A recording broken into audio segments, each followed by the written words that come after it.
All right, thank you everybody for coming. There are seats up front, Matthew? Yes, there are some seats in the front row for those who are still standing. Don't be shy. It's great to see such a turnout with all the snow and the ice and the cold. But as I've said, we're kicking off spring early with this speaker series here in February. So, I would first like to introduce myself, if you don't already know. My name is Matthew Swindell. I'm the director of the Manchester by the Sea Museum. And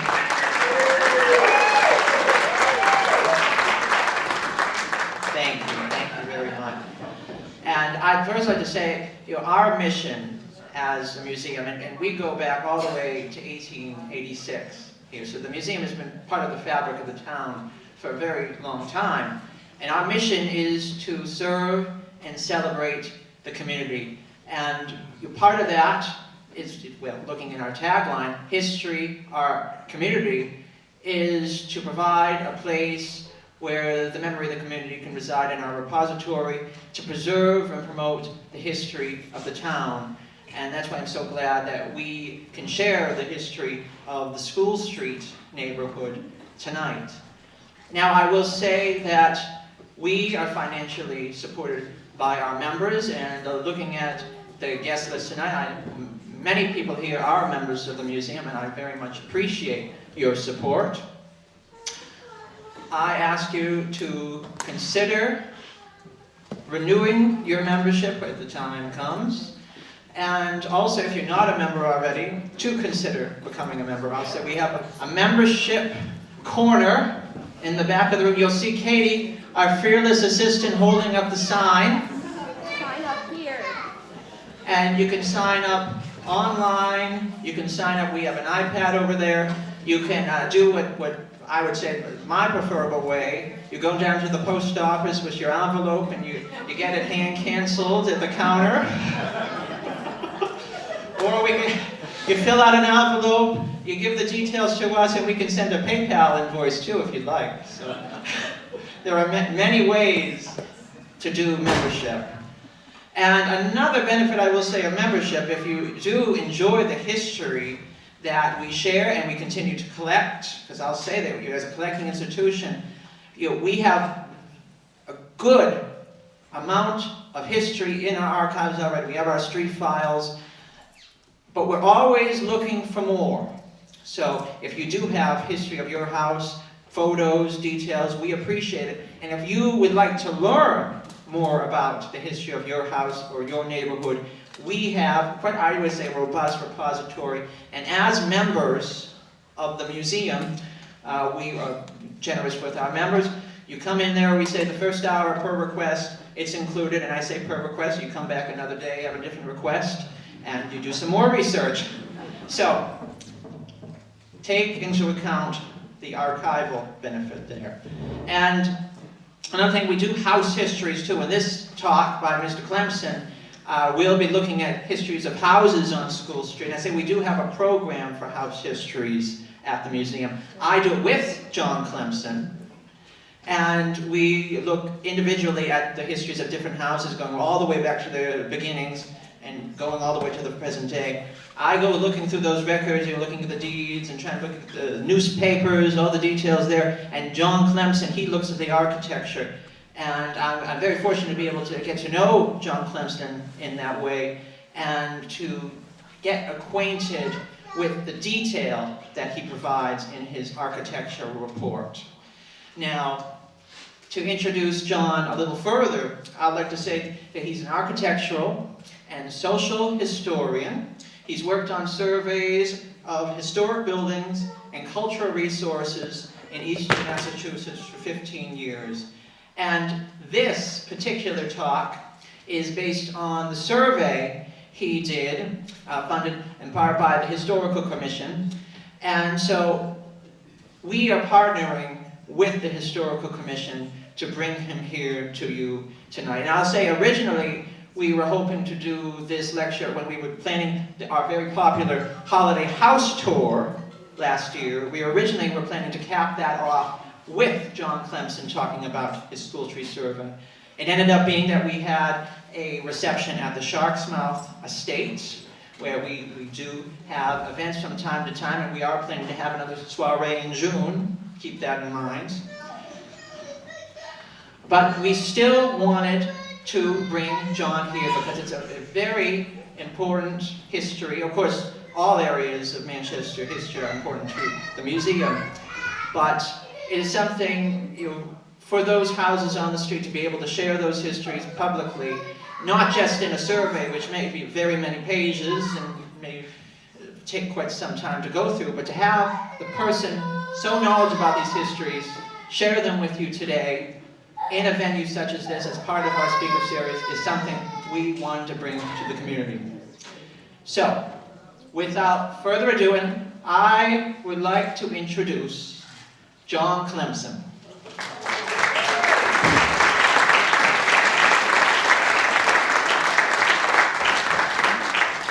All right, thank you very much, Matthew. We got the equipment to work tonight.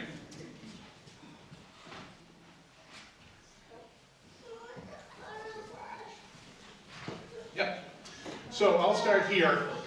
This presentation is derived from all of the research that was undertaken for the what's known as a historic property survey. As Matthew explained, this is a program that's been run by the Mass Historical Commission for decades, since the Historic Preservation Act of the mid-1960s.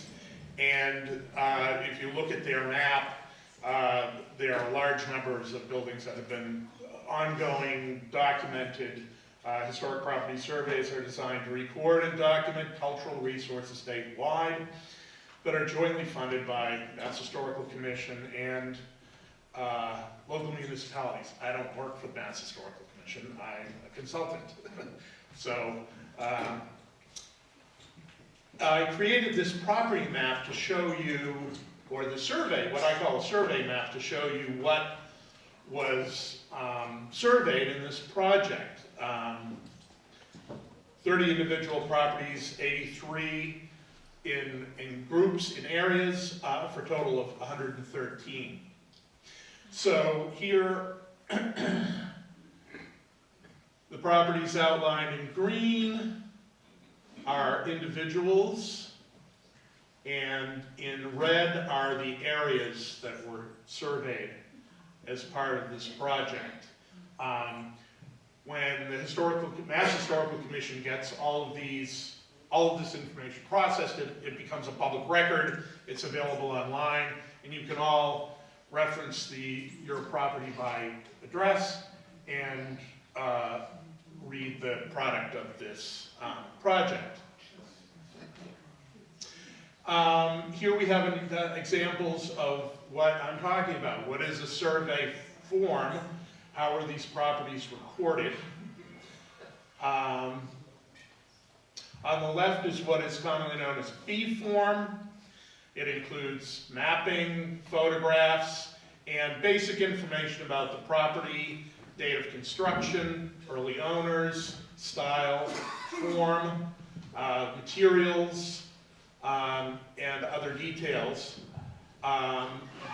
In the center, we have an area form cover sheet, which is a little different. We try to capture a group photograph of the neighborhood, and as you can see, the map of the area is carefully outlined, and everything inside there is documented in the form. On the right is what is on the back of the form. It's usually quite a few pages, and it includes a detailed architectural description and narrative history, and often images such as maps, historic photographs that expand on the property. So a key to initiating this type of research is through the use of historic maps. And following maps were consulted and researched in the School Street neighborhood providing essential clues to its development history. And I'm going to show you examples of these maps because I find them endlessly fascinating, and they contain abundant information that helps. It's sort of the first step in producing these histories.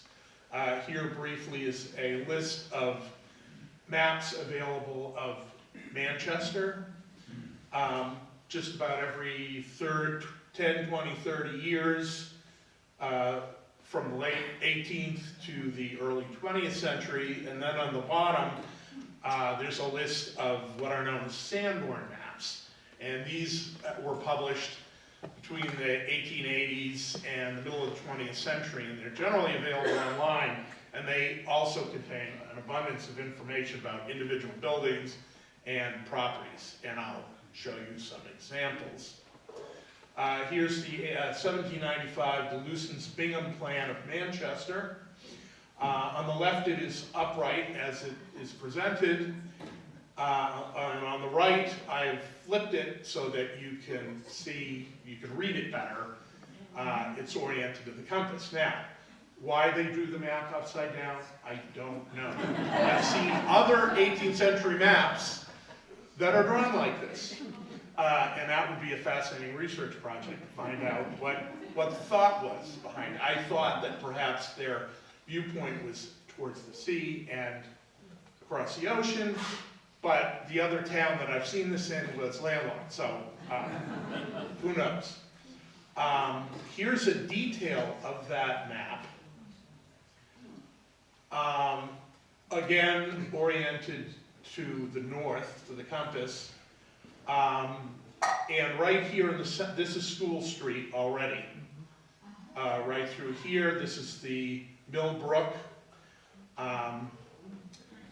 It does include some vague building footprints. These were often prominent buildings such as churches or schools. We don't know what these buildings are at this time. Here, this building is labeled Sawmill. Curiously, they wrote it upside down. Here it appears upside up. But it's sort of a fascinating clue about how this area of town was used, what was going on here. The next map we have in the series is the 1830 Philander-Anderson map. And you'll see that these maps become more and more detailed. Here we have School Street right here, running through the center of the image. A lot of the labels have to do with different bodies of water, coves, brooks, rivers, creeks. There aren't any buildings depicted or labeled on this map, generally. Here we start to get into some serious detail and lots of information. The 1856 Walling topo map of Essex County, and here's the entire plate showing most of the town, and here is School Street running through a detail. And as you can see, although the buildings are they're in the correct position, they're just dots, but they're labeled. All of them are labeled with owners' names, and this helps when we get into title search. This helps tremendously with verifying which building is which, and it's showing us how dense this neighborhood already was by 1856. 1872 gives us a similar amount of development here, and again, a detail of the map with School Street, with labeled owners, and some boundaries for lots. Not a lot, but that can help when we're reading deeds to figure out what the bounds are. 1884, note that north is to the right in this image, but again, it gives us a snapshot, 10 years later, roughly, of the neighborhood. This map is from the county courthouse, and it shows us what is happening right around 1900, 1899. And you can identify these houses in the present day with the owners at that time. You can see Rosedale Cemetery, Union Cemetery. Another map with a lot fewer names, but still information that is helpful. And again, it gives us a narrative of the development of the neighborhood becoming more and more dense by around 1920. Now here are examples of what I was talking about, the Sanborn Map Company. Only prominent buildings are labeled things like churches or factories, and all of these dwellings are color-coded. Pink is brick, yellow is wood frame, and again, it gives us accurate images of the buildings with porches and projecting bays and all kinds of things, and generally accurate property lines. So these maps are very helpful if you're trying to track the evolution of the building and figure out whether there was a porch on it or not. Here, going forward, we'll look at the findings of this project, what we found. We'll start with individual properties and then move on to areas. And our first context is the earliest properties in the neighborhood from the 18th century. So here we have what is known as the Lee House, 78 School Street, 18th century. And I'll try to go in a little bit to how these buildings are dated. Deeds get very, very murky beyond the early 19th century in terms of establishing a chain back in time. They often don't reference previous deeds, and the descriptions are often, the northeast corner of the property is the tree next to Mr. Smith's house, and 35 feet south to a pile of stones. I mean, literally, that's how the deeds are read. This is an example of a New England center chimney house, and we can see the chimney. This is a distinctive example of the type. It's a little unusual, and I'll go into that a little bit. So in terms of history, in 1857, what was almost certainly this property based on a comparison of census returns and period maps. That's how we do the research. At the time described as 1 acre with all the buildings thereon, was acquired by John Lee from his brother Andrew Lee. They were sons, and I'm not going to read the vital dates for you. I think you can read them, and that way this is going to flow a lot more smoothly, but you can read the dates.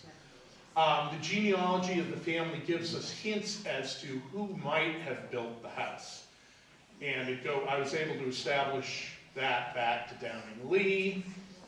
John Lee, it may not be his son. As you can see, there's quite a gap there.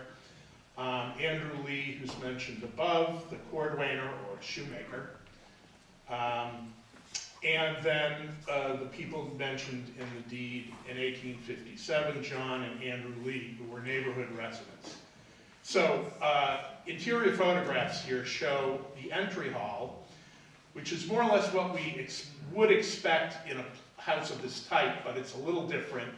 Here we have the parlor with the chimney, and I'm going to go to the next slide. These are sort of generic plans of what you would expect in 99% of 18th century center chimney houses.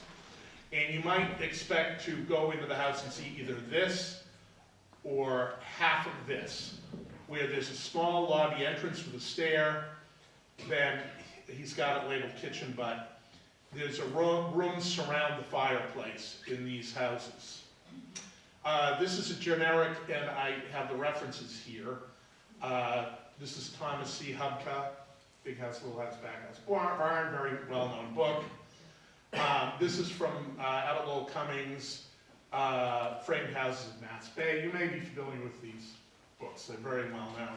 And this is the Cooper Frost Austin house in Cambridge, but I provide these illustrations because, and I'm going to try and explain this because I don't have a plan of the Lee House, but the chimney in the Lee House is located more in this location. The front hall fills this quarter of the plan. It's larger. And then behind it is a secondary room that has a firebox that feeds into the main chimney roughly here. Also, these summer beams. We saw the summer beam runs front to back and not side to side. So something was a little different going on in Manchester at the time. And you'll see that in Marblehead where the density is so high that people were making variations of these plans. Here's another example of 18th century architecture. 96 School Street, the Allen, Wilmot, and Morgan House, who were all owners. Again, the genealogy gives us a clue as to who may have been involved in this, building this house. Nathan Allen, his son Enoch.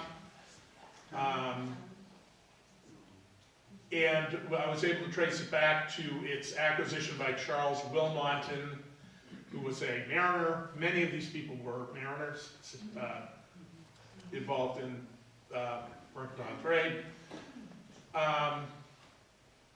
And this house has a very interesting deed associated with it. In 1846, a share of this property described as, quote, with all the rights and privileges that I had in the cellar, front yard, entryways, stairways, with all the chambers belonging to me, with my half the garret and the house, which I had in common with Charles Wilmot Jr., with other outbuildings.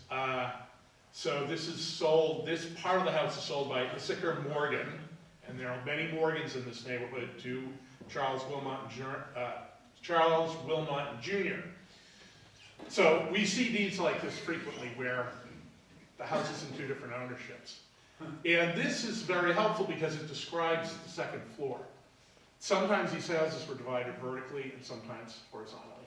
But here we have images of the interior framing.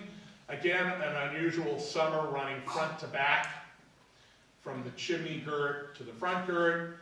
And then here's some more evidence in the attic. This is called a principal rafter common purlin roof.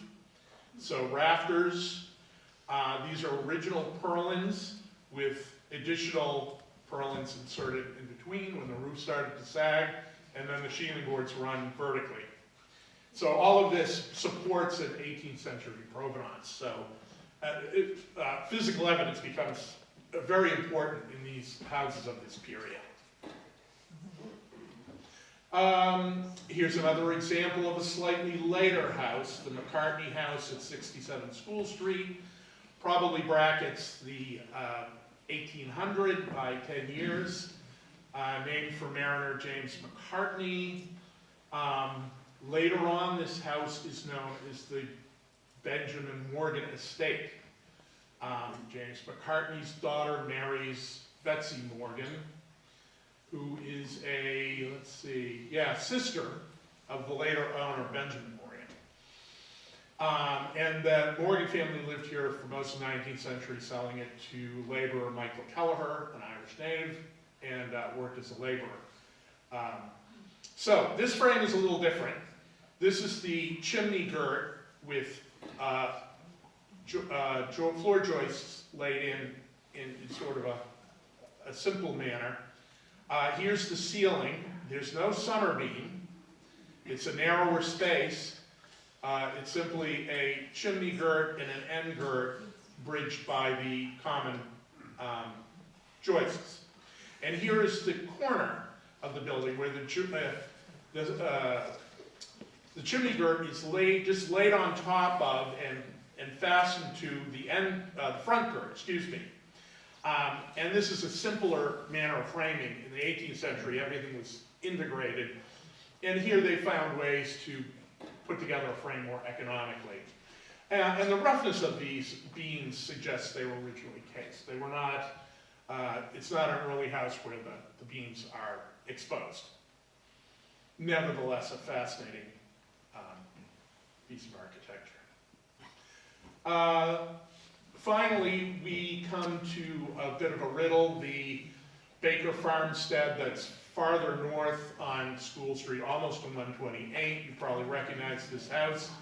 Here, again, this is very much a Greek revival, and it's a duplex. You can see the paired entrances.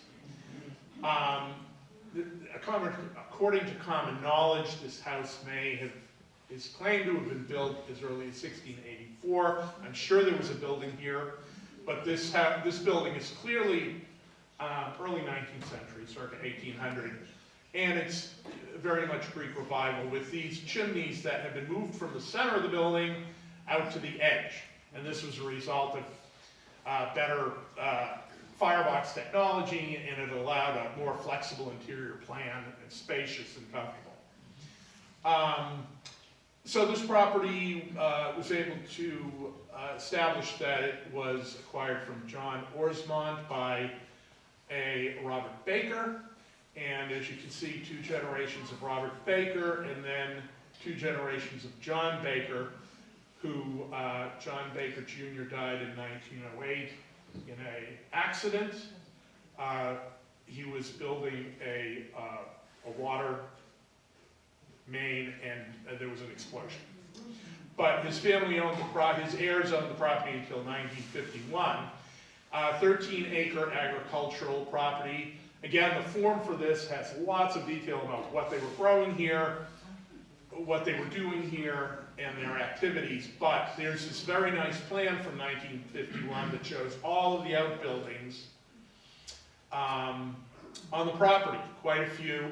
And this photograph from behind the house, you can see the buildings in this image that are the same as are depicted on the map. So it's a very nice, a very firm picture of what was going on at this property, 13-acre agricultural property. So the next context that we looked at in this neighborhood was industry. A lot of you may know that cabinet making and furniture making was a major industry in Manchester in the 19th century. So here we have furniture making on Brooks and Desmond. Desmond Ave was evidently laid out as early as 1840 to provide access to several industrial sites located in this area of Manchester, just north of North Street. And here we have water power, Millbrook, which likely caused this sort of development to happen. The earliest development here was the furniture mill Cyrus Dodge. This is on the south side of the, Desmond, and I had to do it this way because both sides of the street are on different plates of the map. You have to turn the page. So that's why it looks like this. But this building, which does not survive, 1894 Sanborn map, and here we have other work buildings in green that were used by various furniture makers. So Cyrus Dodge was a pioneer cabinet maker in Manchester. He established a company that was carried on by 4 generations of the family. 1850 through 1870 industrial census identified a company capitalized at $5,000, producing $15,000 worth of finished goods in the form of 3,600 units that were chairs. The mill operated on coal-powered steam. In 1860, the company employed 24 male hands with an average monthly payroll of 720. And by 1870, the mill employed 12 hands with an annual payroll of 7,000. Now, these numbers are out of whack somewhat, depending on how they recorded the information, but I think the 7,000, there may be a zero missing in how this was printed. It's all handwritten information. So that makes more sense. This number makes more sense. The Dodge Furniture Company produced high-quality reproduction antiques from fine hardwoods, including mahogany and walnut, And there's a record of the former customer was U.S. Supreme Court Justice Oliver Wendell Holmes, who ordered a dozen chairs from his firm. He had a summer house in Beverly Farms. Here's another example of a small furniture cabinet shop. This was a cabinet shop of the Webb cabinet shop during the 1850s. Subsequently, William Decker in the 1860s through 80s. John C. Webb resided at 82 School Street, and we'll see his house in a moment. William Decker called himself a cabinet manufacturer, as sort of an evolution of the trade. For a while, this building was occupied by building contractor Henry Lee Phillips of Phillips and Killam between 1880 and 1899. And Killam's house is part of this survey. It's on Vine Street. So if you read that form, you can familiarize yourself with his activities. And subsequent owners turned it into a duplex by adding these nice bay windows, possibly the dormers, and this very nice Italianate door hood with these brackets, which they were produced in factories, so people could afford rather fancy dress up for their front door. And this again is a duplex, but it began life as a cabinetry shop. By the mid-19th century, with continued development, this neighborhood developed into a residence for farmers and craftsmen. Here we have John C. Webb's house at 82 School Street. He was a native of Beverly who worked in Manchester for the rest of his life. His wife was Ann Proctor, and they had 2 sons. And this is an example of what is called, we refer to them as classical cottages. So they're not really, they're sort of an expanded Cape Cod house, which was the common house of the 18th century. And here we have what is called knee wall massing, where the second floor has a partial wall below at the eave. And this house is very elaborately decorated with Greek Revival style trim.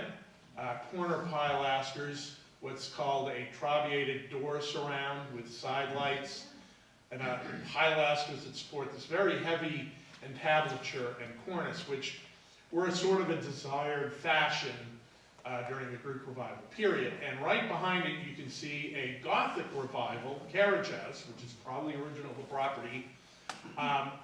You see many houses where they mix these 2 styles, inside and out. So it's sort of an interesting that the styles were almost overlapping in the early 19th century. Here's the Burnham Farmstead at 64 School Street. Frederick Burnham was a large-scale prosperous farmer in the plains, this part of Manchester.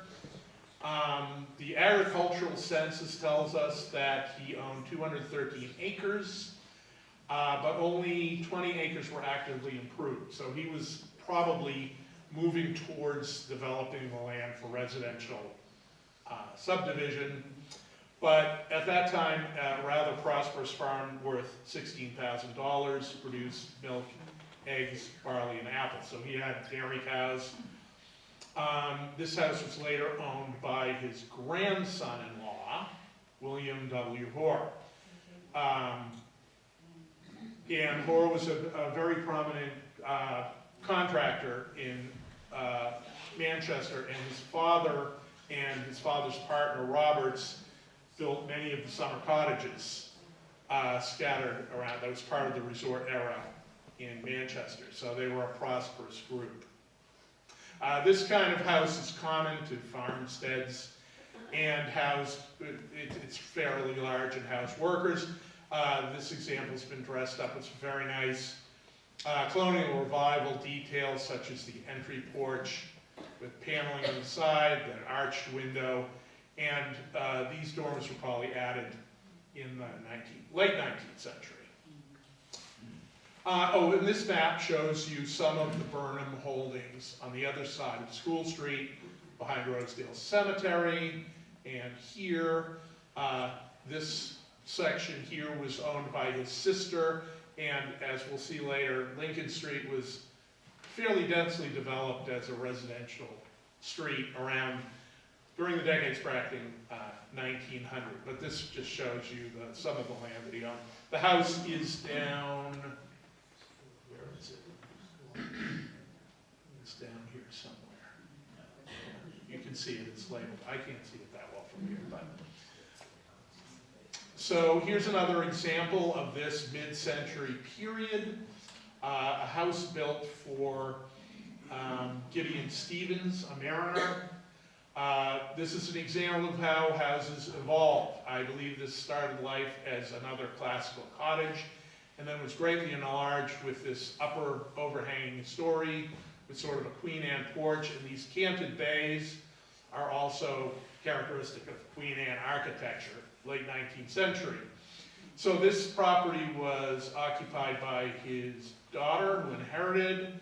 She married twice, and her son from the first marriage, Franklin Rust, resided here and operated a small grocery store in a wooden building just north of this at number 104. It was torn down by 1941. Here it is. Here's the main house. And this carriage house survives as well.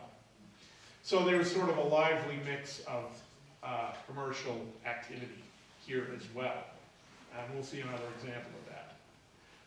And this, of course, is the 1921 sample and show building. The neighborhood continued to develop in the late 19th century and more characteristic of what we would call suburban growth. Here's the Lewis Morgan House at 49 School Street from the, it's probably closer to 1884. So Lewis Morgan was another successful cabinet maker. In his younger days, quote unquote, he learned the cabinet maker's trade and then went into the business for himself on a small scale, operating a shop on Brook Street, that's where we were, one of those buildings belonged to him, making special order work for the fine trade, and did his share in building up Manchester's reputation for turning out the highest grade work. So this is a very exuberant example of Queen Anne design with these projecting bays and asymmetrical massing, flipped gables, and all of this abundant spindle work, brackets, little shingled hoods over the windows. And I speculate that this was sort of a showpiece for Morgan's output, but we can't know. It's remarkable for all of this to survive. It usually disappears over the years because it doesn't survive the weather in this region. Here's another well-preserved example of the same sort of thing. Asymmetrical massing, fancy trim, brackets. This was built by and for another building contractor, Albert Harridan, who resided here. Harridan was from Gloucester, where he learned the carpenter's trade, and for a while he was employed by Robertson Moore, the prominent builders in town, and then worked for himself. I speculate that he built a lot of the houses on Lincoln Street. That makes sense. This house also has this very distinctive round turret. It's a stair tower where these between-story windows indicate where the stair is. This is how we read these houses from the exterior. So very elaborate, small but elaborate example. Again, Sanborn map depicts his grocery store that he opened in retirement here, which survives. You can see it right here, part of it. It's been converted to a small residence. So, the resort area did sort of indirectly affect this neighborhood, and you're all familiar with Manchester's role as a very prominent watering place on the North Shore. During the late 19th century, lots of wonderful architecture. Here we have the Charlotte Brown House at 47 School Street.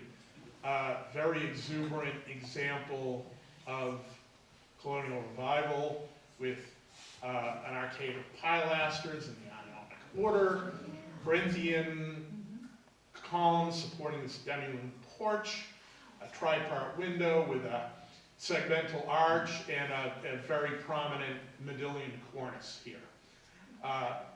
So I'm going to read you this whole quote because it's really kind of nice. Charlotte Brown, 1838 to 1905, was a native of Manchester. All of her life had been passed in Manchester, and some 30 years ago, started by keeping a small boarding house for summer guests in the house formerly owned by her grandfather at the Neck. Her patrons were the very elite of the North Shore contingent, and she developed a phenomenal aptitude for knowing just how to cater to the demands of this class of trade, with the result that her business increased by leaps and bounds, and more room was frequently found necessary, and from the small beginning the business expanded until 3 large houses occupy the site of the original house and are known throughout the country as Brownland Cottages. Beside being a shrewd businesswoman, she was a very pleasant lady to meet socially and was identified in many public-spirited movements. A few years ago, she built a house on School Street for her own occupancy, which is probably the finest private dwelling owned by a native. So here is a Sanborn depiction of her resort boarding house on Old Neck Road. I believe the number is 15. And you can see 3, I can't read that quite. I think this is, servants' quarters. So you've got 2 guest cottages here. This one has a mansard roof, indicated by the dotted lines, and 2 additional cottages here, servants' quarters, another small cottage, and stables. It's after her death, it's in the ownership of her nephew. She did not marry or have children. Her nephew was a dentist who lived in Wellesley, Maynard B. Gilman. So this has all been demolished.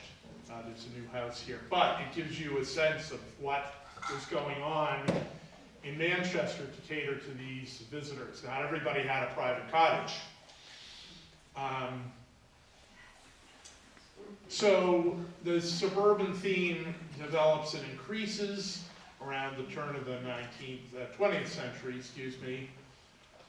Best characterized by Lincoln Street, where there's a detailed area form that documents all these houses. This is the north side of the street. Lincoln Street developed very cohesively and quickly between about 1895 and 1910. And almost all the houses in the neighborhood are these very nice turn of the century, they're known as 4 squares, because they generally have a square plan with 4 square spaces on the interior, hence the name. This was a very popular house form all over the country at this time. They often have a side entry into a hall and stair hall in the front corner with 3 other rooms. Most of them have these very nice bay windows and wrapping porches that expand the inner space. Another type of plan for these houses is to walk directly into a broad living room with a stair in it. But I think these are mostly more conservative 4 squares with separate stair halls. Many of the people who lived in this neighborhood, and you can read about them in detail in the area form, were either quite a few house builders and carpenters lived in this neighborhood, and quite a few people who were obviously in service to the resort contingent. One of whom was a butler, had his own house in this neighborhood. Going forward, houses start to appear that were built for somewhat prominent local merchants. The Bullock House at 52 School Street is a really good example of the shingle style, very much imitating what we see in the resort cottages around town.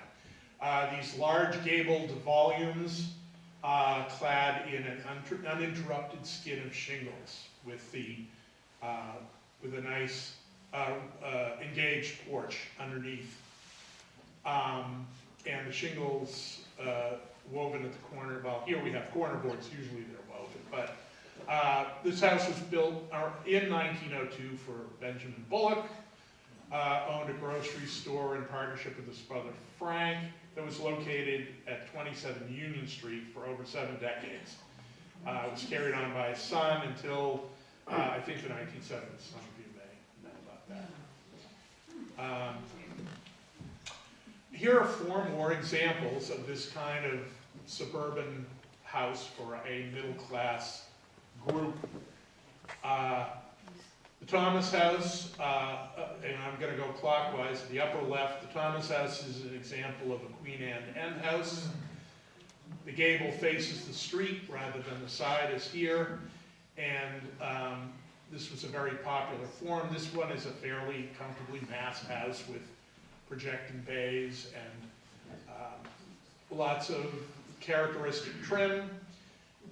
Here we have a colonial revival 4-square that's fairly more generous in scale than the Lincoln Street houses, but this was a coal and lumber merchant. This was Mr. Thomas was also a carpenter. The Knorr House is an example of a more generic colonial form. We call these colonials rather than colonial revivals because they were built in great numbers during the 20s, teens and 20s. Formal center entrance and a symmetrical facade. And reception space is indicated by these tripartite windows. And here we have a bungalow. There are several on School Street. And these houses are characterized by this very lovely, low-slung, ground-hugging massing with abundant porches usually, lots of exposed rafter tails in overhanging eaves that speak to the craftsman style of architecture. And it's thought that bungalows really came from the Northern European colonial experience when from India and Indonesia, colonized by the Dutch and the English, reverse that order. And they became very popular in North America and Canada during the early 20th century. Finally, we have several important institutions in town. Sacred Heart Roman Catholic Church. The record suggests that this congregation was active as early as the 1820s as a branch of Salem and Beverly churches, and services would have been held in private homes. By 1872, they had a small wood frame church in this location, and if you read this form, you'll see I have an image of that building. So here's the church. And here's the rectory in a very elaborate English arts and crafts mode. So this building is also, these buildings are described as perpendicular Gothic because they have towers that go straight up and end in a flat castellated parapet. And this was very popular at the end of the 19th century for academic and religious buildings. So the architects here were the well-known firm of McGinnis, Walsh, and Sullivan, very important architecture firm. Charles Donogh McGinnis was Irish heritage, trained in Dublin, and practiced in Boston beginning in 1885. Sullivan was a partner for a brief period of time, but all three, McGinnis, his partner, Timothy Walsh, and Sullivan all worked for Edmund March Wheelwright, who was an even more important architect. He was the city architect in Boston, known for, among other things, the building at Harvard for the Lampoon building, that you may be familiar with. He also designed the rocks in Manchester, for Evan Dyer Jordan, 50 Harvard Ave. And that house, if you have a question about this, this refers to how you can look it up in Macros, and there's a very nice detailed form that describes and relates the history of that property and the Jordan family. One of the things I was able to include with this was this very nice architectural drawing by McGinnis and Walsh, and the form includes plans. This comes from the Department of Public Safety. There's an archive at the State Archive Center in Dorchester. It's very nice to be able to reproduce these drawings and better explain the building. Did it ever have a steeple? Oh, I'm sorry, yes, I meant to discuss that. There is a steeple, a sharp high steeple with a very nice elaborate wrought iron wind vane here. It was either not executed, they may have set it aside because of expense, or it may have blown down in a hurricane. That would be another research project that couldn't quite get to that. But it would be interesting to find out what happened here. This is another important building in the neighborhood. On Vine Street address, you may not know it's there. It's way behind the frontage, buried in trees, but this is the waterworks station of 1891 when the town elected to provide itself with water, a water supply. This building is a very nice example of Romanesque revival. The Cricket reported that it was to be built in 1891 from plans. We don't know who did the plans, but I speculate that Robertson Hoare was perfectly capable of designing a building like this. They were highly skilled artisans. And a brief description, the building is to be a one-story structure. Huh? Oh, thanks.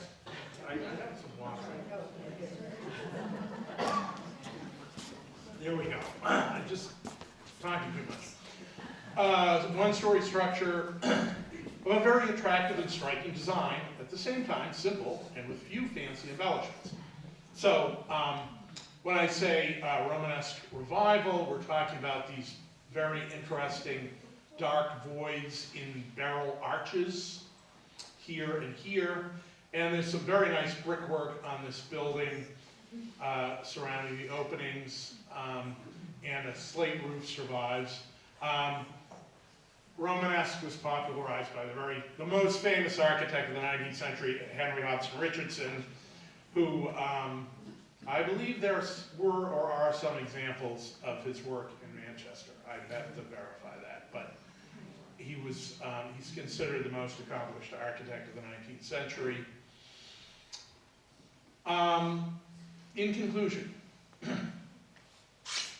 the research undertaken to complete this project demonstrates that the School Street neighborhood emerged primarily as a residential extension of the town center to its southwest, despite some light manufacturing and a modest amount of commercial activity. The earliest buildings, dating the 18th century, are not generally associated with large agricultural parcels, but were described with minimal lots. And this is verified by the deeds that I read. They invariably described fairly small properties. Doesn't mean these people weren't involved in agriculture and owned land elsewhere.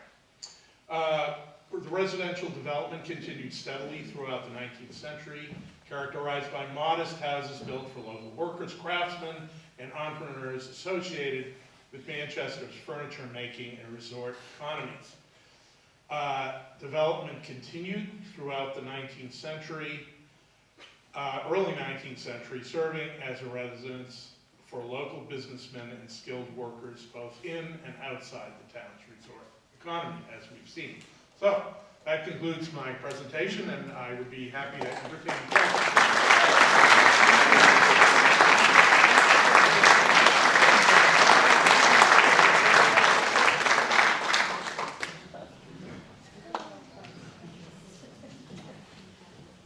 Oh, yes. I'm curious about the Baker Farm description. Actual land holdings were mid-teens, running acreage. But I would think that running a successful farming operation would be more acreage involved, and I wonder if there's a way to interpret that. Yeah, well, my finding, well, the agricultural census said 213 acres, which is quite a bit of land. The house and the value of the farm suggest it was a prosperous operation. I think what's happening that by the time that census is available, I think it must have been 1870 or 80. I'd have to go back. The farm operation was winding down, and subsequently the Burnham family, they owned a lot of land on Lincoln Street, so they were turning their land into residential development, is what happened.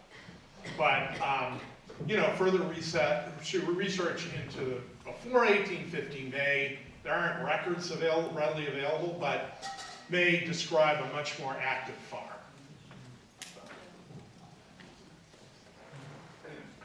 Yes? Yes, we happen to own one of the oldest houses on School Street, but in the corner house. The entry is on the side road instead of School Street. It used to be 33 School Street, that doesn't exist anymore. And it was one of the Allen brothers, when they came from England, that they bought all kinds of land in Manchester. One of the brothers bought about 450 acres on Eaglehead Road in Sonoma area. Another one on C Street, the old house of the Ellen House is the house right after the tracks on the left side. And it's exactly the same pattern, the one we have on our house. But that one on Allen Street, I think somebody owns it. And it's extended. That our house has kept its own style the way it was in the 1700s when the John Allen built it. And it didn't change hands for the family for 250 years. So it kept its own style inside. People are appalled that we don't have any closets, but we don't. And we didn't want to disturb. My husband and I are history buffs, and we don't mind older homes. It was surprisingly big for the room size comparing to what most of the houses in School Street have. But because I suppose of who they were able to get apparently wood for their floors. Our floorboards are 18 inches wide or more, and they were not really very common at that time when people were building houses, but because they were involved with sea business and England, they were bringing wood from England for their homes, but they were only kept for shipping. It was only for building ships, but they had all the ties and they could get away with it. So our house was never put on the map by anybody. I have been here with my husband for 40 years plus, and we have gone to the historical study. I'm so glad for Marty, he's the gem of this society. And I'm so glad to have a program like this here. The house that we had 4 acres that we have originally. And it didn't have Desmond Avenue. Desmond Avenue did not exist. And the town in the 1800s, I think, asked for allowing maybe an easement to start, the island start selling the land to the building. Thank you. And what I have to write to you, the Baker's Farm had a cranberry bog that I have brought the news about it with research from the record of the deeds and everything to the Historical Society back in 1980 something, I don't remember the board. And I have to tell you, the Baker's Farm was also having other people together to farm there, like they do today. Thank you very much for that information. Yes, we do have another question. Thank you. So the houses on Lincoln Street, were they all developed by like a single developer, do you think? Or were they each done separately? That's a good question. I just couldn't go into that detail, but they were built by 3 separate developers. And it certainly doesn't look like that, but one of the property owners in that neighborhood was a Mr. Stanley, and I was able to, his house was surveyed as part of this project, and I was able to trace some deeds directly back to him. Another owner was another carpenter builder who owned the northeast corner on the north side of Lincoln. And a third group was Mr. Burnham's sister, whose name was Pulsifer. And she was married to a guy who was doing coal and lumber trade in Manchester. So strangely, they all must have cooperated because it's a very cohesive, quickly built development. It's everything we look for in my business when we have to document houses. We see a row of 35 or 40 really nicely preserved houses of a particular type. We grab it. So that's the story there.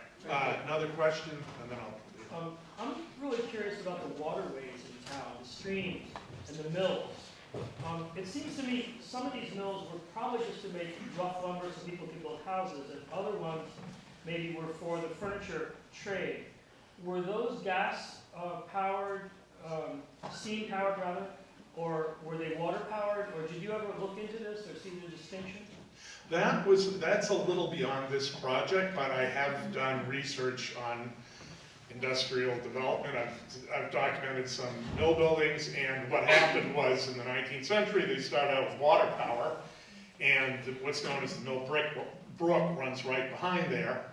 And then what happened was the streams would dry up or get clogged with debris, or something else would happen, and they developed the technology of gasoline dynamos and steam engines, and it was just more reliable, and they had the technology to do that. But that's how that evolved.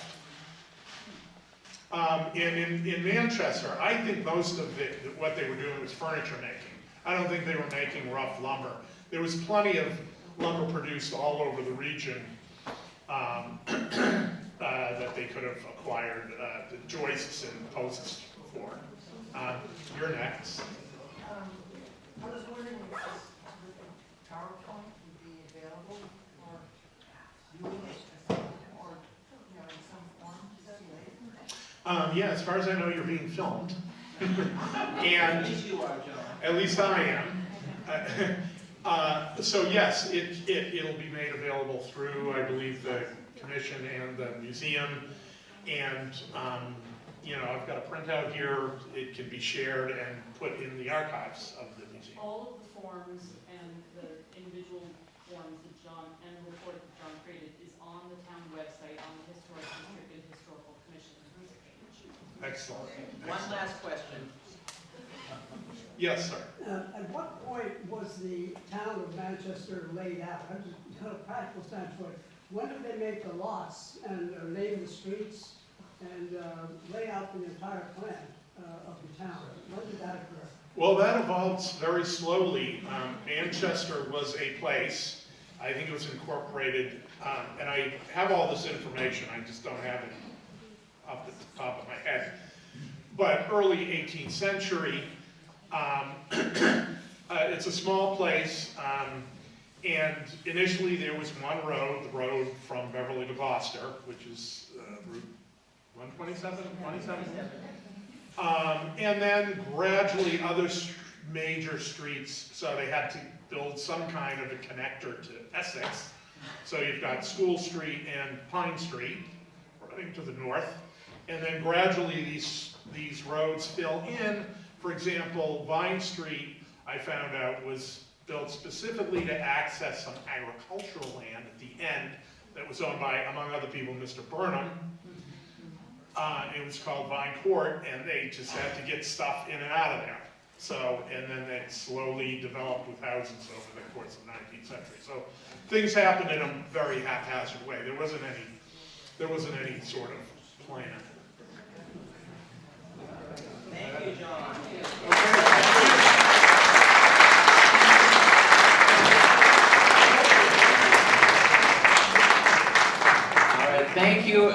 everybody for coming out here. And I will say that on your way out, you will see that we have some storied souvenirs of School Street, a reproduction of a circa 1905 postcard with, as we've learned here, the Lewis Morgan House and the Charlotte Brown House featured on the right side. So if you're interested, you'd like to support the museum, we have those souvenirs on the right as you leave. And of course, please keep checking out our website as we have events throughout the year. And the next Speaker Series event will be Bion Pike, a harbor master, on Manchester Harbor in March. And I hope to see you there. Thank you, and have a good night.